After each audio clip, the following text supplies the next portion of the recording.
It's mandatory national service time and you've been conscripted. Wait a second. Can we give some context for this, please? Conscripted to what? By who? For how long? I am so glad you asked. Mandatory national service keeps returning to the spotlight because it sits right at the crossroads between two very American anxieties. Our desire to build a society that's more connected and our fear of being told what to do. In the 1800s, the journalist Edward Bellamy shares his imaginings of a utopian fantasy in his novel, Looking Backward. In 1906, American philosopher William James tries to conscript rich kids into dishwashing as a character-building exercise. From 2003 to 2013, U.S. Representative Charles Rangel tries 5 different times to pass the Universal National Service Act. He failed all 5 times. We've been wrestling with this idea for more than a century. And now, with shifting global politics, K-pop stars putting their careers on pause for conscription, and young Americans increasingly open to an 18-month service stint, the question feels much less hypothetical and much more like a question we actually need an answer to. So, should the US be one of the many countries that has a mandatory national service requirement? Let's get into it.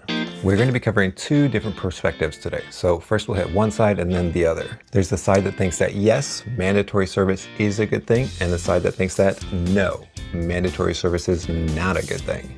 Today we will be starting with the yes perspective. Boop. Perspective number 1, mandatory service provides a much needed bridge to adulthood and maturity. This is Isabel Sawhill. She says that many of today's young people are floundering. They need a structured opportunity that will allow them to feel needed and capable. Compulsory military or social service would give young people the opportunity to grow a little before doing adult things like starting a job or going to college. A year of mandatory service could become a kind of national coming-of-age story, where young people learn discipline, real-world skills, and discover one another's humanity before stepping into adulthood. For most students, a gap year becomes this unexpected accelerator of growing up, boosting their maturity, deepening their sense of self, and even nudging their GPAs a little bit higher once they've finally hit campus. I wanted to demonstrate that groups who had earlier not been taken into account could have an influence on history. This is Paula Fass. She's a professor at UC Berkeley, and she argues that young Americans would be given a sense of maturity and competence by providing and participating in these mandatory services. Young adults could spend a couple of years serving in either the armed forces or struggling communities. I think we can all agree that young people need all the help gaining competence and maturity they can get. This is precisely the kind of thing that the society around these young people need. Perspective number 2. National security concerns require that more Americans serve their country. At the moment, the U.S. is facing its worst recruiting drought in years. Barely 9% of eligible young people are even willing to enlist. Where are all my young people at? The Army's recruiting goal has been missed by a lot the last few years. Nora Ben-Sahel says, the risk is, if the U.S. military is too small to conduct the kinds of missions that it needs to conduct in future wars, that will go badly for the U.S. A military that is too small for the conflicts ahead is less a statistic and more a looming plot twist with stakes far bigger than we want to imagine. Also, the military is increasingly inherited rather than chosen. Lots of new recruits are following in the footsteps of family members that have gone before them. The question becomes, can a democracy stay healthy when so many citizens feel oceans away from the people sworn to defend it? Do you feel like you understand the costs of living in a country that's protected from attacks? The uncomfortable truth is that you can't fault citizens for apathy when no one has ever asked them to care. The draft is the clearest way back to a shared responsibility. It could also unite the nation behind the battles it chooses to fight. Even those physically unable to enlist can help the nation in meaningful ways. Disaster relief, volunteer organizations, communities working together strengthens both America's security and its citizens' connection to service. Perspective number 3, mandatory service fosters national unity and a greater sense of purpose. Dan Glickman says, national service, be it in the military, Peace Corps, or other public or private sector opportunities, breaks down the barriers of race, class, income, geography, and even language. Fellow citizens could be turned into teammates and compatriots rather than strangers. In about 30 countries around the world, compulsory service unites multiple languages and ethnicities. Which begs the question, is this the key to both social cohesion and national happiness that we've been looking for? I couldn't have said it better, Bob. A 2-year public service requirement could teach Americans civility and national pride. especially when fewer than 2% of citizens are actively contributing to the country.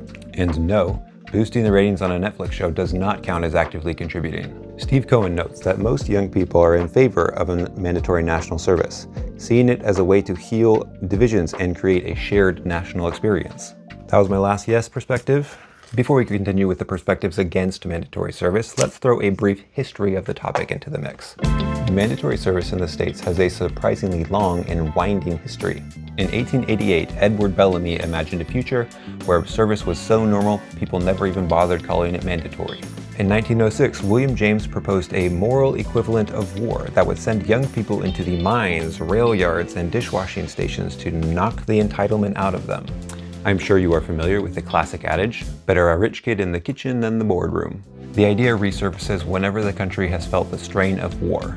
The Civil War draft, World War I's massive conscription efforts, the 2.2 million men drafted during Vietnam. Each moment has shaped public attitudes about what citizens owe their nation and what the nation owes them in return. Israel has the universal service. South Korea's requirement is so strict that even global K-pop stars like BTS had to pause their careers for their time of service. Some countries like Nigeria and Rwanda have experimented with non-military versions, blending civic duty with post-conflict rebuilding or community care. Though the US never adopted a broad mandate beyond selective military service, the conversation has always stayed alive in institutions like the Peace Corps, Teach for America, or periodic legislative attempts. As global pressures rise and public opinion shifts, especially among young people, the history of national service feels less like a closed chapter and more like a long-running debate that will only end when people stop watching shows like Real Housewives. Let's hope we finally figure it out this time. Brief history over. Coming in hot with the no we shouldn't perspective. No. Perspective number 1. Volunteerism is a better experience than mandatory service. The United States military has seen enlistment numbers drop due to many young Americans struggling to meet qualifications. An insane 80% of young people in the US are unfit physically and mentally to serve in the armed forces. Drug use, weight challenges, or suffering from mental health issues, conscripting from a pool of applicants that are unwilling or worse, unfit to serve would make the armed forces weaker, not stronger. As Michael Lind says, most members of the military are satisfied with our professional soldiers and do not want to babysit teenagers who will leave the military after 6 months or 2 years of unsought compulsory training. Also, volunteering has all the hallmarks of sparking joy. There are extremely large numbers of volunteer opportunities throughout the country. These give young people the opportunity to help others while also maturing into adulthood themselves. Millions of millennials and Gen Zers already contribute 1.5 billion service hours each year, and many more are eager to join in. Across America, countless volunteer opportunities offer eager young people a chance to grow. There are so many eager young people that many of them are turned away due to lack of capacity. Perspective number 2.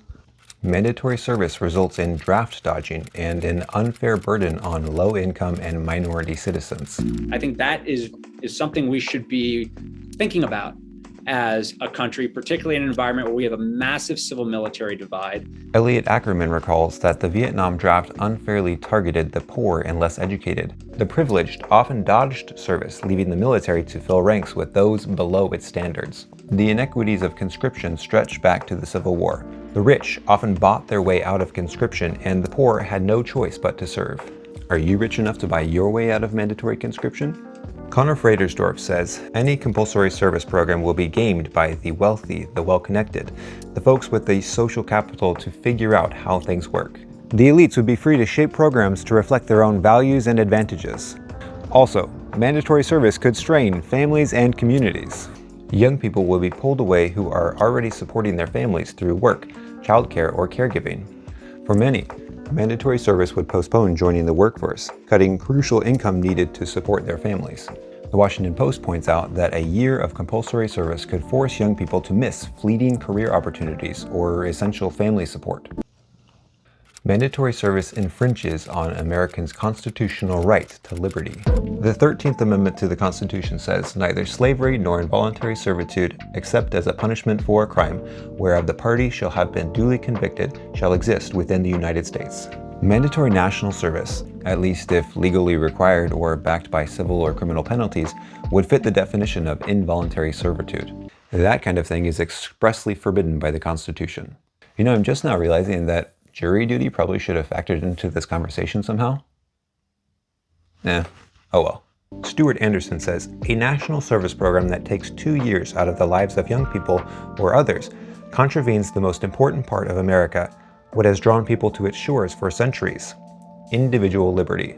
Mandating 2 years of national service under threat of prison clashes with the very definition of America and what has made it a great country. It's mandatory national service time and you've been conscripted. Does this make more sense now? Well, I'm all out of perspectives. There you have it, folks, the basics. Hopefully I've given you some fresh thoughts to chew on. If you have a perspective you'd like to share or you saw something I missed, feel free to throw it at me in the comments. If you are already subscribed, you are a happy conscript working in a fun location. And if not, you are a sad conscript working in a bummer location.